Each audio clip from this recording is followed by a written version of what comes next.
মনীষ সামন্ত। আমি যাদের মঞ্চের বাঁদিকে আসার জন্য অনুরোধ করছি, আমি করেছি সঙ্ঘমিত্রা ব্যানার্জি, আমি বলেছি সামনে দিয়ে কেউ পার হবেন না, সপোস আছে সামনে দিয়ে পার হোস না।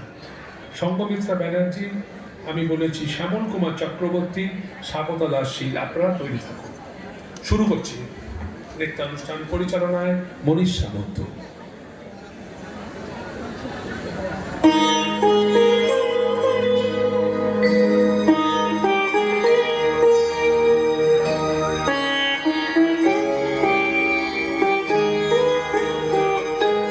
বৃহৎ বাড়ির মধ্যে কেবল একটি ঘর বন্ধ, তাহার তালাতে মরিচা ধরিয়াছে, তাহার চাবি কোথাও খুঁজিয়া পাওয়া যায় না।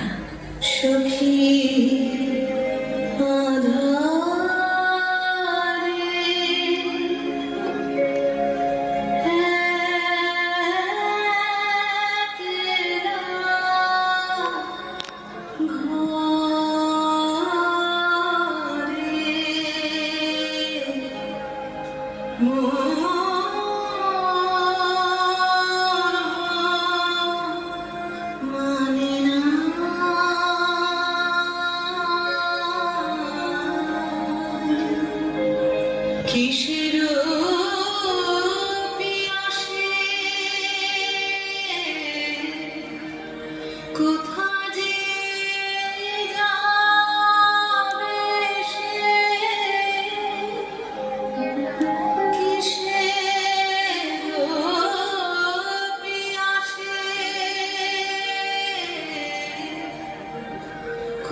আমার ইচ্ছা করে তোদের মতন মনের কথা কই।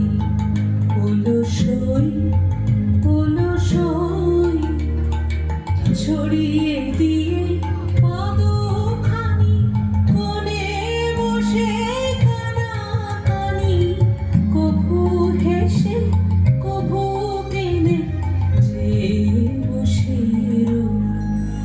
অলসই অলসই আমার ইচ্ছা করে তোদের মতন মনের কথা কই। অলসই অলসই।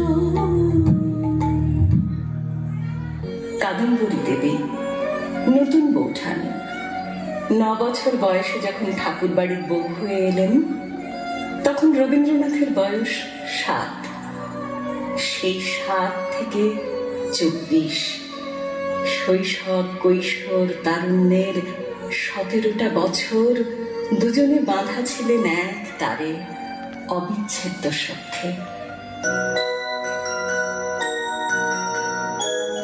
তুমি সন্ধ্যার মেঘমালা, তুমি আমার সাধের সাধনা, মম শূন্য গগন বিহারী, আমি যাপন মনের মাধুরী মিশাই, তোমারে করেছি রচনা।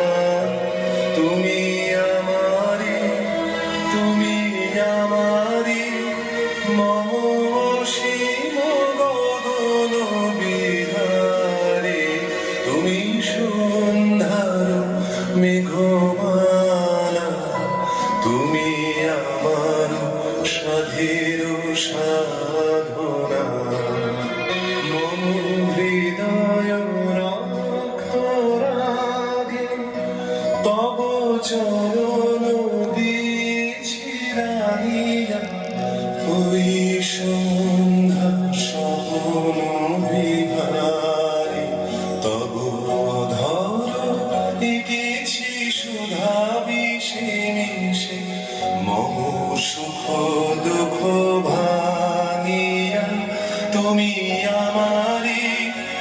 তুমি আমারি মম বিজয় জীবন বিহারে তুমি সন্ধ্যার মেঘমালা তুমি আমার সাধের সাধনা তুমি তুমি শুনিতেছ না যেসব লেখা তুমি এত ভালোবাসিয়া শুনিতে, তোমার সঙ্গেই যাহাদের বিশেষ যোগ, একটু আড়াল হইয়াছ বলিয়াই তোমার সঙ্গে আর কি তাহাদের কোনো সম্বন্ধ নাই?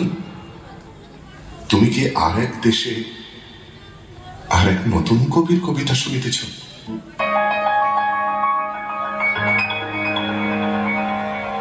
জাগিবে একাকী তব করুণ আখি তব অঞ্চল ছায়া মোরে রহিবে ঢাকি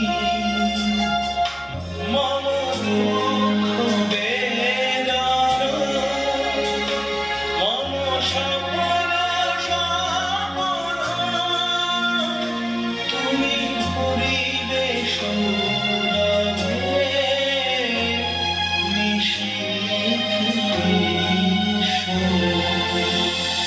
তুমি রবে নীরবে হৃদয়ে মম তুমি রবে নীরবে নিবিড় নিভৃত পূর্ণিমা নিশীথিনী তুমি